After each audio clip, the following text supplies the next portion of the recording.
Assalamualaikum warahmatullahi wabarakatuh. First of all, we pray and praise the presence of Allah Subhanahu wa Ta'ala, who has provided thousands of pleasure, one of which we can breathe until the second prayers and greeting we give to our Lord, the great prophet Muhammad sallallahu alaihi wasallam, who we hope to intercede in Yaumul Kiamat later, face to face with me on your screen, all to fulfill the task of English about Islamic religious education, introduce me secondary charity from the study program Islamic Religious Education, University of Alma Ata Yogyakarta. Buku ini ditulis oleh seorang ulama besar yang mumpuni di bidang keilmuannya, yakni Abu Al-Hasan Ali ibnu Muhammad ibnu Habib Al-Mawardi atau lebih dikenal dengan nama Imam Al-Mawardi. Beliau dilahirkan di Basrah, Irak tahun 364 Hijriah dan pernah berguru kepada ulama Basrah pada zamannya, yaitu Abu Al-Qasim As-Sumairi. Al-Mawardi adalah seorang fuqaha mazhab Syafi'i yang sudah sampai pada level mujtahid.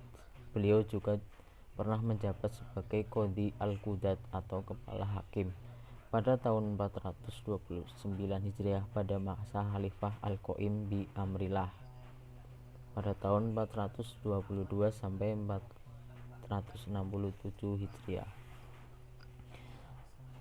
Ahkam Sultaniyah merupakan salah satu karya monumentalnya di bidang politik yang membahas seputar pemerintah dalam Islam. Di dalamnya beliau membahas kaidah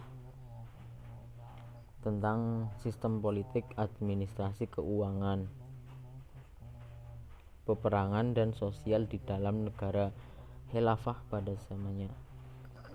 Buku ini terdiri atas 20 bab, antara lain tentang akad imamah, pengangkat wizarat atau pembantu khalifah, bukan wizaroh dengan konotasi kementerian seperti dalam sistem demokrasi, pengangkat imaroh ala al-bilad atau kepala daerah,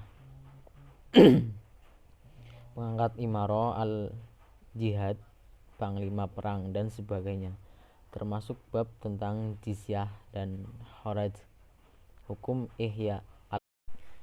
Gaya penulisan buku ini sangat jelas dan lugas. Pilihan kata dan maknanya juga sangat jelas.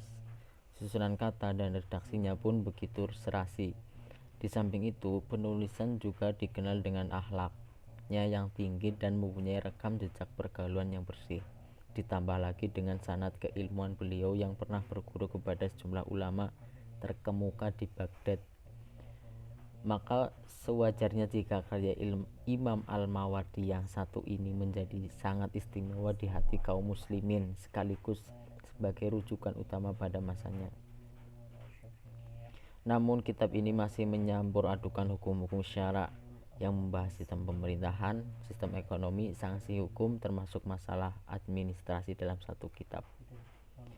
Karena itu, jika kita simpulkan kitab Ahkam Sultaniyah ini sebagai kitab khusus membahas tentang sistem pemerintahan, sebenarnya tidak tepat. Pasalnya di dalamnya ada juga pembahasan tentang hukum lain. Namun hal ini bisa dimaklumi karena sistematika keilmuan dan sistem pada era itu belum sedetail saat ini. Konsekuensinya, jika kita membaca buku Ahkam Sultaniyah ini implementasikan pada saat ini tentu kurang sistematis, meski isinya cukup memadai berbagai pembahasan yang dibutuhkan, termasuk sebagai referensi awal atau autentik. Dikatakan sebagai referensi awal karena ini merupakan salah satu buku paling awal yang membahas sistem pemerintahan. Dikatakan autentik karena buku ini sekaligus menjadi dokumen autentik untuk menjawab keraguan orang yang selama ini menuduh bahwa khilafah tidak ada, sistem khilafah tidak jelas, khilafah tidak wajib, dan tuduhan-tuduhan bodoh lainnya. Ada yang menarik dari buku ini maupun karya fikih politik Imam Al-Mawardi yang lainnya. Sekian dari saya. Apabila ada kesalahan kata ataupun yang lainnya, saya minta maaf sebesar-besarnya. Wabillahi taufiq wal hidayah. Wassalamualaikum warahmatullahi wabarakatuh.